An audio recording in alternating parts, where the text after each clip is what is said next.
Good evening, everybody. Welcome to a special edition of Milwaukee Tonight. I'm Steve Shamraz. We took our show on the road this Friday night to give you a new perspective on the city we all call home.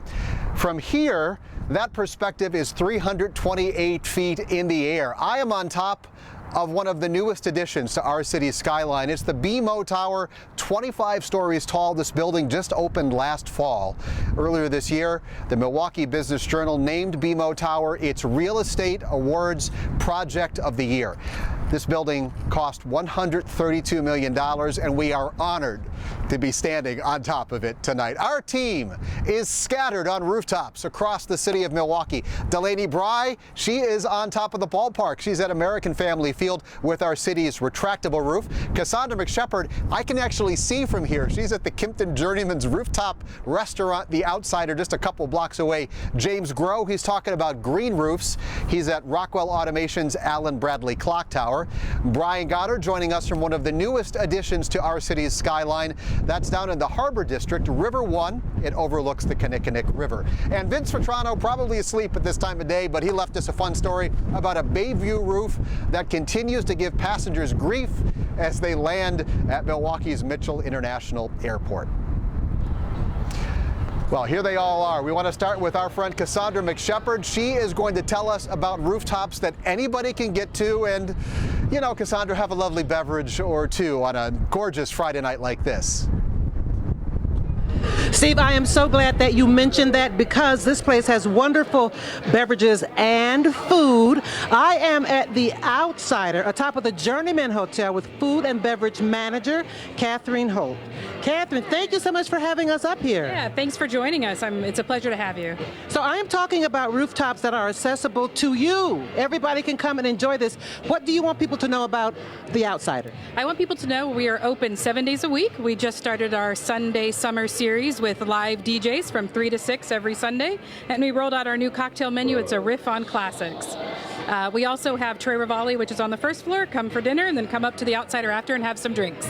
And the thing that people might not know about you is you all are open year-round. We are, yes, year-round. These panels do close, so we protect you from the elements. But the fire pits are not open year-round, but we do keep them on as long as we can. I love it. You actually have the domes that are heated somewhat? Yes, we like to call them our snow globes.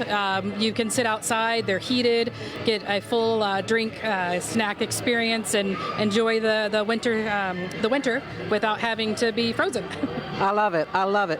All right. Now, this is one amazing place, but it's just one of many accessible rooftops around the city. Let's talk about this very quaint, unique little place called Charles Fromage, which actually means Chuck E. Cheese in French, you guys. It is atop a small place with light fare and a great drink menu.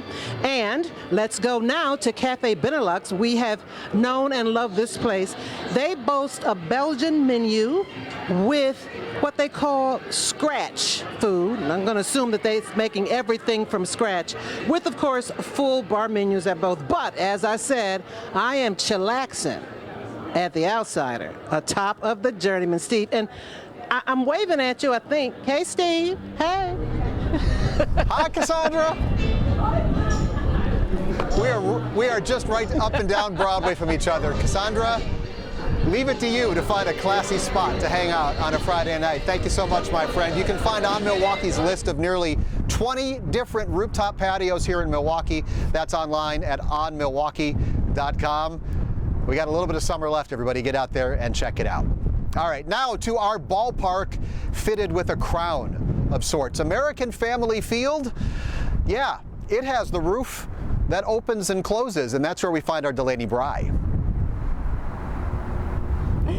Thanks, Steve. Let me give you a little history lesson. The oldest ballpark in America, Fenway Park, home of the Boston Red Sox. The newest, Globe Life Field, home of the Texas Rangers. Now, what does one have that the other doesn't? Not better Wi-Fi, a retractable roof, like you said, which we know American Family Field has. It's arguably one of the more important roofs here in the city of Milwaukee, because while the Brewers are called the boys of summer, they can face anything from heat, rain, and yes, even snow during the season.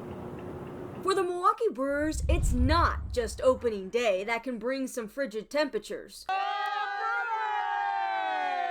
From the end of March to late October, Mother Nature throws all kinds of curveballs. And while it's rare in Major League Baseball to have games completely scratched from the schedule due to weather, without a roof, fans could fall victim to the dreaded rain delay, like the 7 hours and 23 minutes Chicago White Sox fans faced in 1990 before the game was finally called off.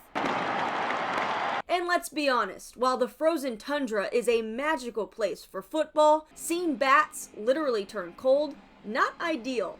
Which is why it's no surprise that the Toronto Blue Jays were the first team in MLB to place a retractable roof over the diamond. Today, Arizona Diamondbacks, Houston Astros, Miami Marlins, Seattle Mariners, Texas Rangers, and of course Milwaukee all have retractable roofs. In Tampa, the roof is a permanent fixture.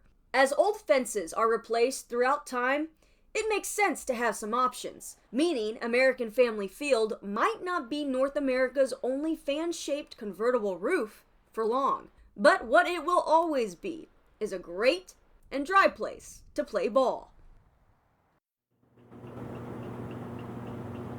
All right, 10 minutes tops is what it takes for this roof to open and close. So yes, technically, if the storms roll in fast, you could feel a raindrop or a snowflake. But let's be honest, guys, we've seen Wisconsinites face much worse for a six-pack of spotted cow. So I think we should all be happy for our roof here at American Family Field. Steve, I do want to mention the next time you're driving down I-94, you may notice that this 20-year-old gal got a facelift. A brand new spanking American Family Field logo was painted on her just yesterday. Steve? I saw them doing that yesterday on my drive out to State Fair Park. It's nice to see they've licked it so nobody else can have it. Delaney Bry, thanks so much for that. Let's take a look at a little Milwaukee skyline history right now, starting with the old Pabst building. Anybody remember that? Completed in 1891, it was the city's tallest building. It attracted people near and far. 100 years later, unfortunately, it was demolished, but it will always be remembered as Milwaukee's first skyscraper. Our City Hall, well, it took over the title of Milwaukee's tallest building in 1895, and according to UWM's Encyclopedia of Milwaukee, it was actually the tallest building in the country for a couple of years. Fast forward to the late 20th century and more of Milwaukee's skyline started to take shape. That includes the tallest building in the state, that is the U.S. Bank Center, rising 42 stories over Lake Michigan just behind me. And in 2017, the state's second tallest building was completed. Northwestern Mutual Tower and Commons has really started to transform our city's skyline. Still ahead, on top of Milwaukee Tonight, our skyline is ever-changing. The new developments happening down in the Harbor District. Plus, rooftops might seem like a strange place for a garden, but we're talking green roofs and how they protect infrastructure and improve ecosystems. That's next.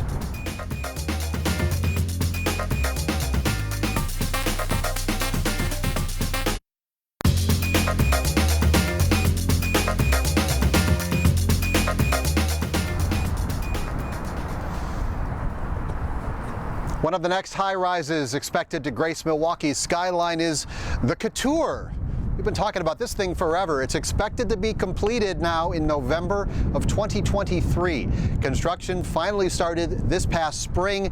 When it's done, it will be a 44-story apartment tower, and it will really impact our city skyline. Other developments happening in our city include the River One development that is going on in the South Harbor District. Brian Goddard joins us live from there now. Hey, Goddard.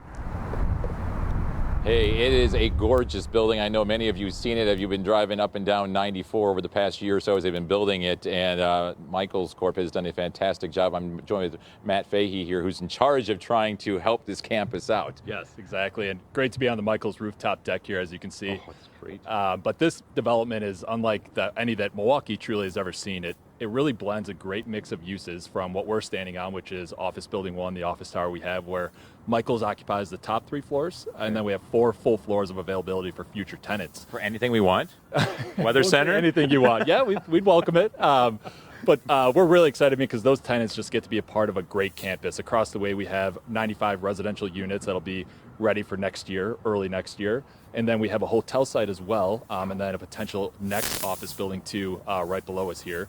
And then we are pretty much on top of 1,100 parking stalls. So it's really an all-in-one. And then without even, or I should say, needless to say, we're in one of the coolest neighborhoods in Milwaukee within Bayview here. So, and then in addition to that, we're right on the Riverwalk. So we have access right onto the riverfront where we can actually get 50 boat slips that surrounds this campus. So here I thought it was just a building going up, and it was a fantastic building by Mr. Michaels, but this is a campus. Absolutely. It's a full This campus. is changing this neighborhood. Exactly. I mean, you're 2 blocks away from the KK2. So again, you just can't beat the location, and then what they're building within this entire campus, again, is just something that Milwaukee has not seen before, and we're really excited to be a part of it.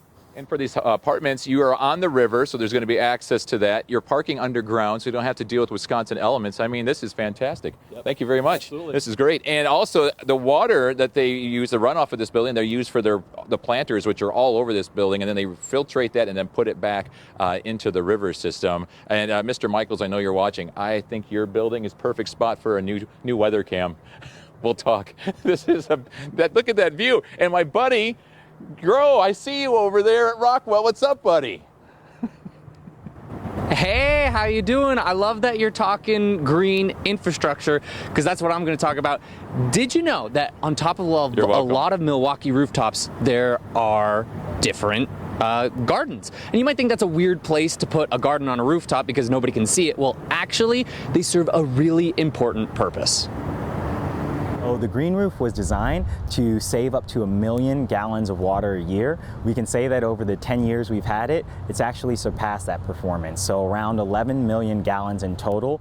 This is the Rockwell Automation green roof right next to the Allen Bradley Clock Tower. It's saving water by absorbing rainfall instead of it sliding off roofs and going into sewers. So what? Well, when there's too much rain, like there was this past weekend, our water treatment facilities can't handle all of it. Instead of the water being treated, it's allowed to be spilled directly into our streams, rivers, and lakes, bringing pollutants and sewage with it. The more green roofs we have, we're enabling our cities to be sustainable, not only from an infrastructure perspective, but also from a day-to-day and environmental health perspective. The water is then evaporated or used by plants to keep the green space alive.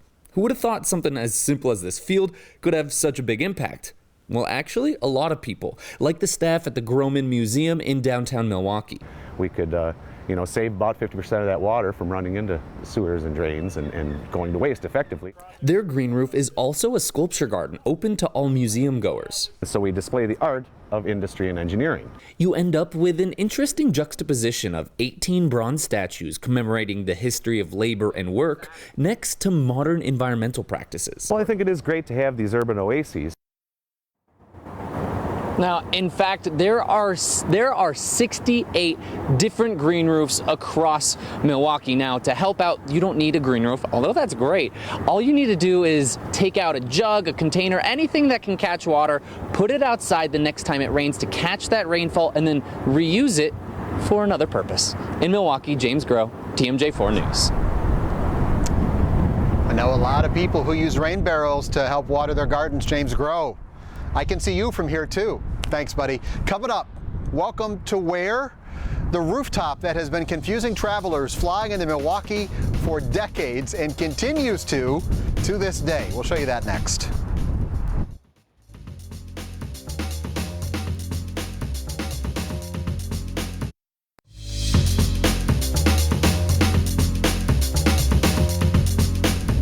Welcome back, everybody. Google calls this a tourist attraction, but if you look at this next building from the ground level, you would not know why. Vince Vitrano shows us what makes a former theater famous. I don't know where to look first, Mark. Well, look around. Mark Gubin is a photographer by trade. Being a photographer, I always like photography stuff. His professional work in magazines, calendars, advertisements, it's internationally known. There are some interesting things. I worked for Smithsonian for a while. He's also a bit of a collector. Tell me these weren't your last guests you had in here. Are we okay? Level upon level, room upon room, an endless sea of stuff. It would make an interesting enough story. But that's not why we're here. I can't believe I'm looking at it. Yeah, this is it. This is it, right here. On this Milwaukee rooftop, 43 years ago, Mark Gubin painted Welcome to Cleveland. It's 1978. I was a young man when I did that. And since 1978 till now, it just keeps going. And you go online and you can keep finding things forever and ever on it. And most people loved it. Some people don't understand. Those words on any rooftop in this city would be odd. What makes it hilarious is that Mark's building is right in line with runway 19 at Milwaukee Mitchell International Airport. Welcome to Cleveland. It was just madness. For all the different times people have done things, they always said, "Why'd you do it?" And I said, "It was Wednesday." I mean, there was no possible reason in the world, no practical reason. I thought it's a hard world. We need some kind of little humor or something else that sort of, makes people smile a little bit, and it has for a lot of years. Stories of airline passengers spooked by what they saw out their windows on approach have been written up, by Mark's estimate, more than 4,000 times in publications around the world. All the wonderful work you've done, and yet this is what we decided to come out here and talk to you about. You got a sense of humor about that, though, too, right? What the hell? I mean, what can I say? For 4 decades, he's been saying, "Welcome to Cleveland." In Milwaukee, Vince Vitrano, TMJ4 News.